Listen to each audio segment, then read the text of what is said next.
नमस्कार दोस्तों, मैं हूं Pankaj Mathpal, certified financial planner and chartered wealth manager.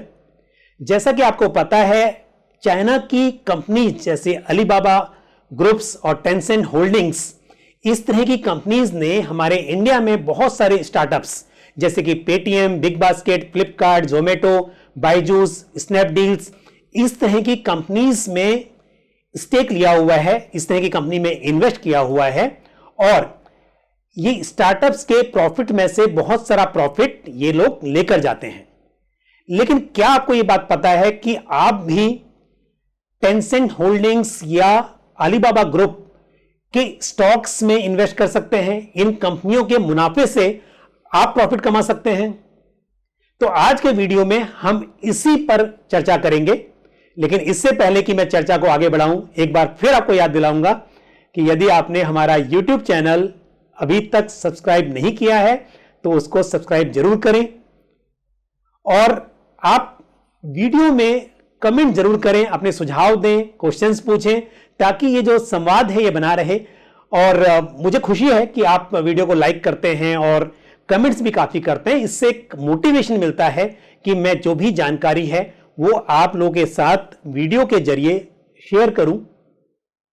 तो चलिए इस चर्चा को आगे बढ़ाते हैं। तो जैसा मैंने बोला कि जिस तरह से चाइना इंडिया में इन्वेस्ट करके मुनाफा कमा रहा है, उसी तरह से क्या हम और आप चाइनीज कंपनी में इन्वेस्ट करके प्रॉफिट कमा सकते हैं?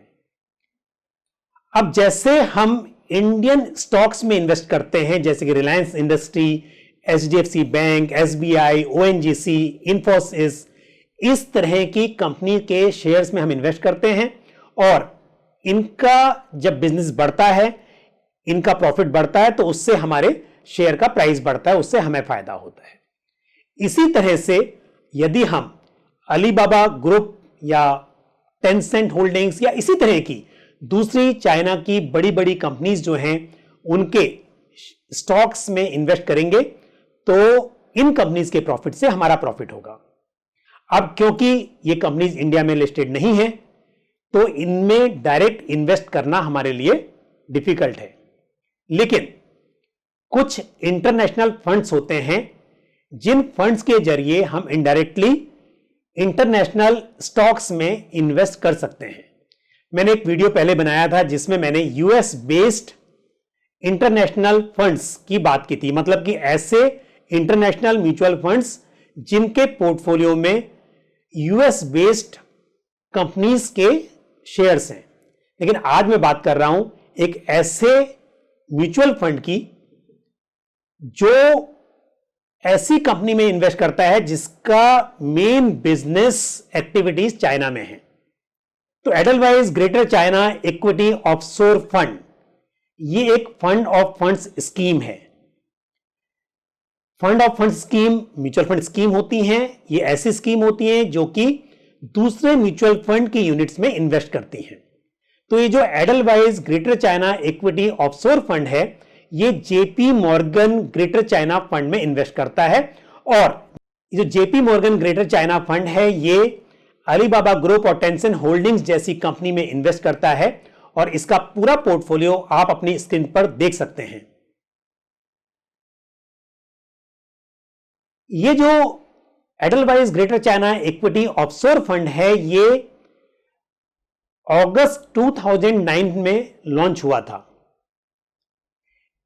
ये क्योंकि इंटरनेशनल फंड्स में लोग अक्सर कम ही इन्वेस्ट करते हैं, अवेयरनेस कम होती है, तो इसका जो टोटल असेट है वो 220 करोड़ है एज ऑन 31 मई 2020। अगर मैं इस स्कीम के रिटर्न्स की बात करूं तो Edelweiss greater China equity offshore fund के डायरेक्ट प्लान में पिछले एक साल में 45% से ज्यादा का रिटर्न मिला है। वहीं स्कीम ने पिछले 3 साल में लगभग 21% का रिटर्न दिया है और पिछले 5 साल में करीब 13% का रिटर्न दिया है। ये वीडियो मैं आज 27 जून 2020 को रिकॉर्ड कर रहा हूं और जो रिटर्न्स हैं मैं एज ऑन टुडे आपको बता रहा हूं, क्योंकि इक्विटी फंड के रिटर्न्स जो होते हैं वो डे वाइज चेंज होते रहते हैं। तो ये आज की अगर मैं बात करूं तो ये रिटर्न्स मैंने आपको बताए हैं। अब बात ये आती है कि क्या ऐसे ही रिटर्न आगे भी मिलेंगे? तो ये कहना बड़ा मुश्किल होता है। देखिए, होना ये चाहिए कि हमने 1 साल पहले इस स्कीम में इन्वेस्ट किया होता तो आज 45% से ज्यादा का रिटर्न हम घर लेकर जाते, लेकिन अब ऐसा नहीं हुआ। तो भी चाहे इस बात की गारंटी ना हो कि फ्यूचर में ऐसे ही रिटर्न मिलेंगे या नहीं मिलेंगे, लेकिन पोर्टफोलियो डाइवर्सिफिकेशन के हिसाब से हमें अपने पोर्टफोलियो में डिफरेंट टाइप्स के फंड्स इंक्लूड करने चाहिए। जब हम इक्विटी म्यूचुअल फंड का पोर्टफोलियो बनाते हैं तो वहां पर जिस तरह से large cap, mid cap, small cap, इस तरह के म्यूचुअल फंड्स को अपने पोर्टफोलियो में शामिल करते हैं, वहीं मैंने लास्ट टाइम भी एक वीडियो बनाया था इंटरनेशनल फंड्स के बारे में, और वहां पे सजेस्ट किया था कि हमें इंटरनेशनल फंड्स को भी अपने पोर्टफोलियो में इंक्लूड करना चाहिए।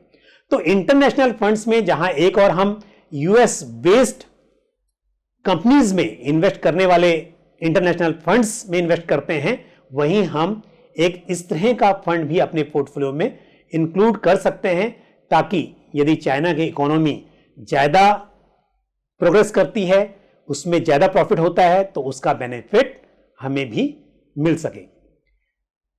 Edelweiss greater China equity offshore fund में मिनिमम इन्वेस्टमेंट 5,000 रुपीज का है, और यदि आप SIP करना चाहते हैं तो मिनिमम 500 रुपीज पर मंथ की SIP यहां पर कर सकते हैं। 1 साल से पहले रिडीम करने पर 1% का एग्जिट लोड एप्लीकेबल होगा। ये ओपन एंडेड स्कीम है।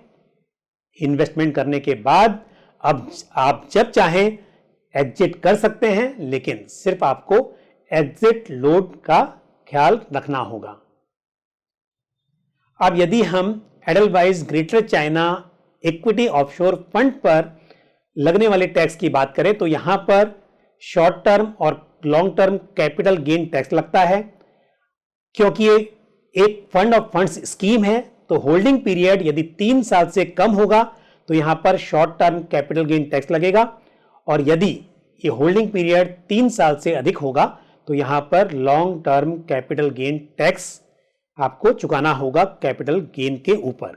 और जो शॉर्ट टर्म कैपिटल गेन होता है वो आपकी इनकम में जुड़ जाता है, और आपकी इनकम के हिसाब से जिस टैक्स स्लैब में आप हैं वो टैक्स आपको चुकाना होता है। और long term capital gain tax on fund of funds scheme 20.80% होता है आपके टैक्स और सेस को मिलाकर। तो ये थी जानकारी Edelweiss greater China equity offshore fund के बारे में। यदि आपको जानकारी पसंद आई हो तो हमारे इस वीडियो को लाइक करना ना भूलें, और जितना अधिक से अधिक हो सके इसको शेयर भी करें। साथ ही कमेंट बॉक्स में अपने सुझाव, अपने सवाल जरूर पोस्ट करें। और यदि आपने हमारा ये YouTube चैनल अभी तक सब्सक्राइब नहीं किया है तो इसको सब्सक्राइब जरूर करें। इसी तरह की महत्वपूर्ण जानकारी के साथ आपसे फिर मुलाकात होगी। तब तक के लिए अपना ख्याल रखिए। जय Hind. Mutual fund investments are subject to market risks. Read all scheme related documents carefully.